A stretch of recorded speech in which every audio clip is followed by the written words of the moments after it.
तो 1 लीटर में 50 रुपए मोदी जी को चाहिए, 30 रुपए 20 रुपए योगी जी को चाहिए।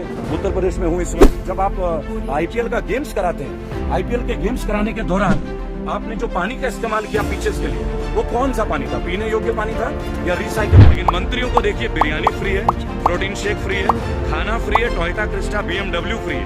मोदी जी की सुरक्षा में लाखों खर्च, करोड़ों खर्च, और जो आम जनता के लिए मेहनत करते हैं, ये मेरे पीछे के पेट्रोल पंप के जितने भी लोग हैं, ये बहुत जबरदस्त मेहनत करते रहे पेट्रोल पंप पे हमारे लिए, उनके लिए कोई फाइनेंशियल पैकेज। अब ये बंगाल के एक बहुत बड़े नेता का डिक्लेरेशन है कि भाजपा में रहेंगे तो दम घुट रहा है, ये मैं नहीं कह रहा हूँ।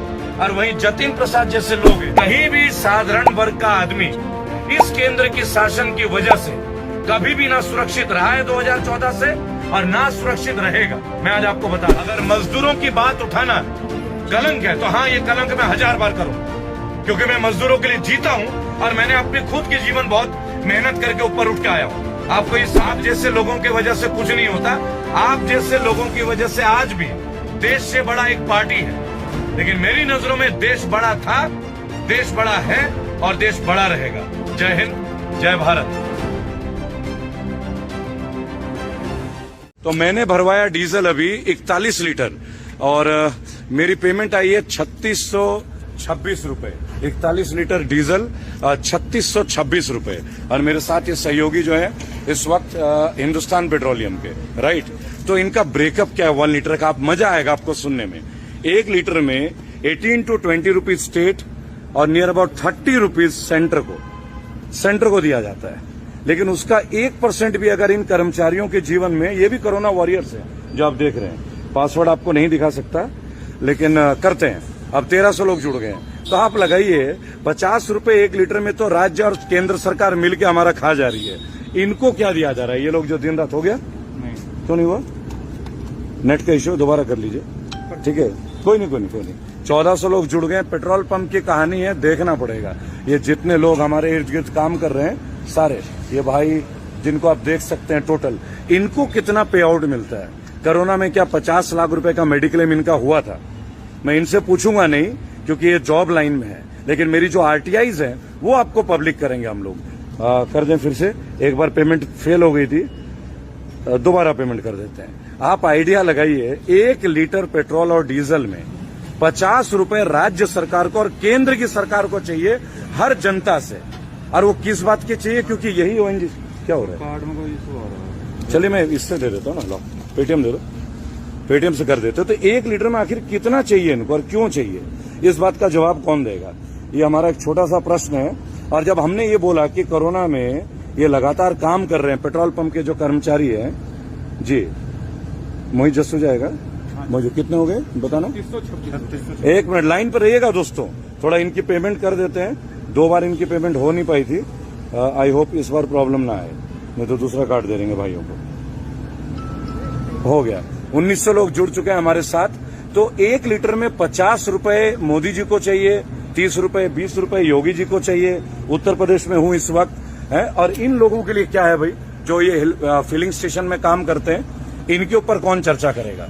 इनके खर्चे के ऊपर आप पूरा पेट्रोल पंप देखेंगे, ये सारे लोग, ये आप लोगों के लिए मुद्दा उठाया जा रहा है कि अगर 50 रुपए 1 लीटर में दिया जा रहा है, तो आप लोगों को 50 लाख का मिला था, आप लोगों को हेल्थ कवरेज दिया था कोरोना काल में, मेडिक्लेम हुआ था आप लोगों का? नहीं हुआ ना। किसी एक का भी 50 लाख का, 2000 लोग जुड़ चुके हैं अभी, किसी एक व्यक्ति का भी 50 लाख का हेल्थ इंश्योरेंस नहीं हुआ था। क्या ये लोग फ्रंटलाइन हेल्थ वॉरियर्स नहीं है, जो दिन और रात सुबह शाम ये लोग काम कर रहे हैं? क्या ये फ्रंटलाइन हेल्थ वर्कर्स नहीं है? इनके लिए पेट्रोलियम मिनिस्ट्री में कोई गाइडलाइंस थी? कोई ओवर टाइम मिला है कभी? कोरोना में एक्स्ट्रा पेमेंट मिला है? कोई एक्स्ट्रा तनख्वाह मिला है कभी? बोल सकते हैं। देखिए, मेरा मंच आप लोगों के लिए, मेरा ये पूरा मंच आप लोगों के लिए। ड्यूटी कम और मिल रही है, ड्यूटी भी कम मिल रही है। आप देखिए, पूरे इस लॉकडाउन में इन लोगों ने बेहतरीन काम किया। हम लोगों के लिए रिस्क पे रह के, जहां कॉन्टेमिनेशन जोन था, रेड जोन था, सभी लोग, लेकिन उसके बावजूद इनके लिए फाइनेंशियली एक भी बैकअप नहीं है, एक भी बैकअप। तो इनके हिस्से का लड़ाई कौन लड़ेगा? इनके हिस्से की फैसिलिटी कौन करेगा? ऐसे ही हेल्थ वर्कर्स के साथ हुआ, सबसे काम करवाया। 50 लाख का बीमा तो छोड़िए हुजूर, 50 रुपए का एक खाने का एक्स्ट्रा पैकेट तक कोरोना में घर से खाना ले आते थे, यहाँ खाना मिलता था, घर से आते थे ना। घबराइएगा मत, नॉर्मल प्लेटफॉर्म में मुझे पूरी देखती है, एनडीटीवी वगैरह में भी हम लोग की रिपोर्ट सब जाने लगी है। ठीक है, तो ये मुद्दा, ये लड़ाई इन भाइयों के लिए है ना, क्योंकि आपको पुनः दिखा दें कि 87 रुपए 52 पैसे, मतलब लगभग 88 रुपए का 1 लीटर डीजल ले रहे हैं हम लोग, 1 लीटर का डीजल। उसके बावजूद 50 रुपए लेने के बावजूद ये जितने भाई और बहन हैं जो यहाँ काम करते हैं पेट्रोल फिलिंग स्टेशन में, उनके लिए सिंगल विंडो नहीं है, कोई सपोर्ट सिस्टम नहीं है किसी भी तरह का। तो क्या इनके साथ इंजस्टिस नहीं है? क्या इनके घर वाले इनकी प्रतीक्षा नहीं करते रहे? क्या इनको कंटामिनेशन होने का खतरा नहीं रहा? क्या इनको डर नहीं था कोरोना का? मंत्रियों का था, आप एसपीजी सुरक्षा देते हैं। जो लोग हमारे लिए 24 घंटा काम करते हैं, उनके लिए किसी आदमी का कोई स्पेकुलेशन नहीं है। ये गजब का देश है। फिर हम बोलते हैं कि उत्तर प्रदेश में राम राज्य है।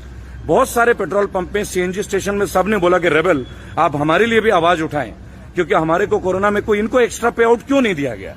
जिन लोगों ने अपने जान को जोखिम में डाल के काम किया, गर्मी में, सर्दी में, पूरा 1 साल हो गया, पूरा 1 साल। कोई 1 रुपए का अलग से कोई कंपनसेशन नहीं, कोई 1 रुपए का बोनस नहीं, लेकिन 1 लीटर डीजल में और 1 लीटर पेट्रोल में, जहां यही ओएनजीसी या इंडियन ऑयल उठा के बेचती है नेपाल में 50 रुपए और 52 रुपए लीटर पेट्रोल, हम इससे 100 रुपए खरीदते हैं, 100 रुपए। हमारा ये आरटीआई बहुत मजबूती से काम कर रहा है।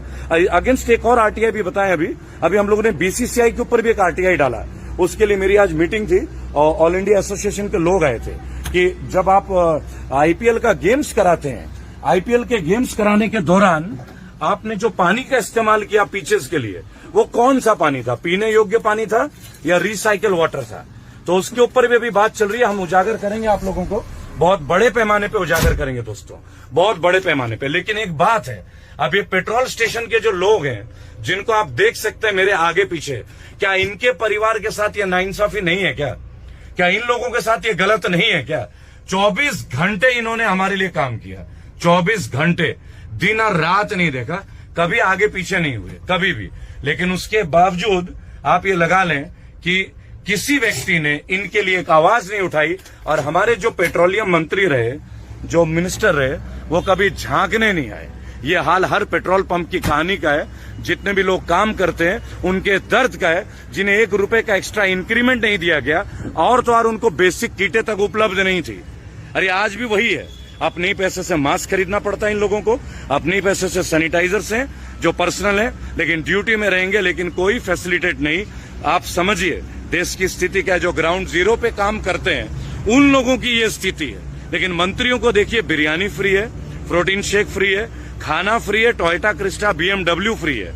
मोदी जी की सुरक्षा में लाखों खर्च, करोड़ों खर्च। और जो आम जनता के लिए मेहनत करते हैं, ये मेरे पीछे के पेट्रोल पंप के जितने भी लोग हैं, ये बहुत जबरदस्त मेहनत करते रहे पेट्रोल पंप में हमारे लिए। उनके लिए कोई फाइनेंशियल पैकेज नहीं, कोई स्ट्रक्चर नहीं। और मेरे पीछे इधर अगर आप देखेंगे तो ये हवा भरने की मशीन है, जो लोग टायरों में हवा भरते हैं। मैं इस वक्त हिंदुस्तान पेट्रोलियम HP के जोन में हूं, अगर आप देख रहे हो, ठीक है।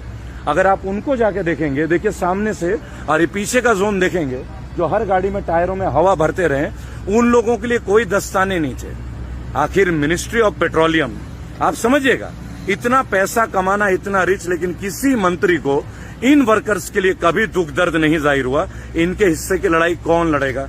आखिर इनके हिस्से का जो अत्याचार नहीं है क्या, ये जो कोरोना काल में इन लोगों को इस हालात में रखा गया, ये लड़ाई रेबल फाउंडेशन लड़ता है आप लोगों के साथ मिलके। इन दिनों को भूलिएगा नहीं, क्योंकि मैं आपको बताना चाहूंगा, आप बहुत रिलेट करूंगा चीजों को। जो कल तक तृणमूल में थे और भाजपा में भागे 4 साल पहले, मुकुल रॉय, जो कि शारदा घोटाले के एक बहुत बड़े आरोपी थे, अब वो पुनः भाजपा को छोड़ के टीएमसी में घुस गए हैं। और ममता जी का स्टेटमेंट आता है कि इनको डराया गया, धमकाया गया। मंत्री जाएंगे इधर से उधर, लेकिन हमारे देश के मजदूर होंगे बेघर, गरीबी को झेलेंगे, और इनके लिए शायद ये सरकार कभी कुछ नहीं करेगी। और ये कहा जाएगा कि ये राम राज्य का दर्शन है। आप देखिए, मुकुल रॉय जैसा आदमी, जो एक मीन्स कल्प्रिट के तौर पे जिनका नाम था, एक्यूज था, आज वो पुनः वापस चला जाता है ममता बनर्जी के पास, भाजपा को छोड़ के, क्योंकि भाजपा में उनका दम घुट रहा था। समझ गए? अब ये बंगाल के एक बहुत बड़े नेता का डिक्लेरेशन है कि भाजपा में रहेंगे तो दम घुट रहा है। ये मैं नहीं कह रहा हूं। और वहीं जतिन प्रसाद जैसे लोग हैं, मतलब सारे देश में। ये देखिए, पंकज सिंह लिखते हैं कि आपको होना चाहिए कोरोना।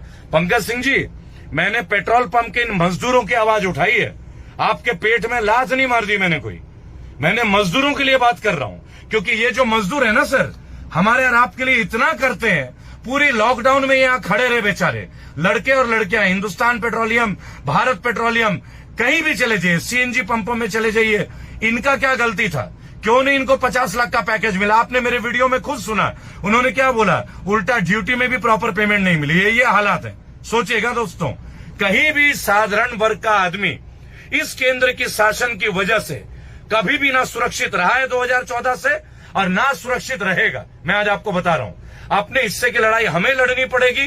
कभी मत भूलिए कोरोना के काल में हमारे साथ क्या हुआ। और जब आपको लगेगा, मैं एक बात बताना चाहूंगा, देखिए एक बंदे लिखते हैं कि ये जितेंद्र लोहागढ़ लिखते हैं मेरे बारे में कुछ, लिखिए साहब, गाली तो देना अंधभक्तों का परिचय हो गया है। ठीक है, ये देखिए पंकज सिंह सेंगर लिखते हैं, तू देश का कलंक है। अगर मजदूरों की बात उठाना कलंक है तो हाँ, ये कलंक मैं 1000 बार करूंगा, क्योंकि मैं मजदूरों के लिए जीता हूं और मैंने अपनी खुद की जीवन बहुत मेहनत करके ऊपर उठ के आया हूं। आपको ये समझना होगा पंकज सिंगर जी, आप जैसे लोगों की वजह से कुछ नहीं होता। आप जैसे लोगों की वजह से आज भी देश से बड़ा एक पार्टी है, लेकिन मेरी नजरों में देश बड़ा था, देश बड़ा है और देश बड़ा रहेगा। जय हिंद, जय भारत।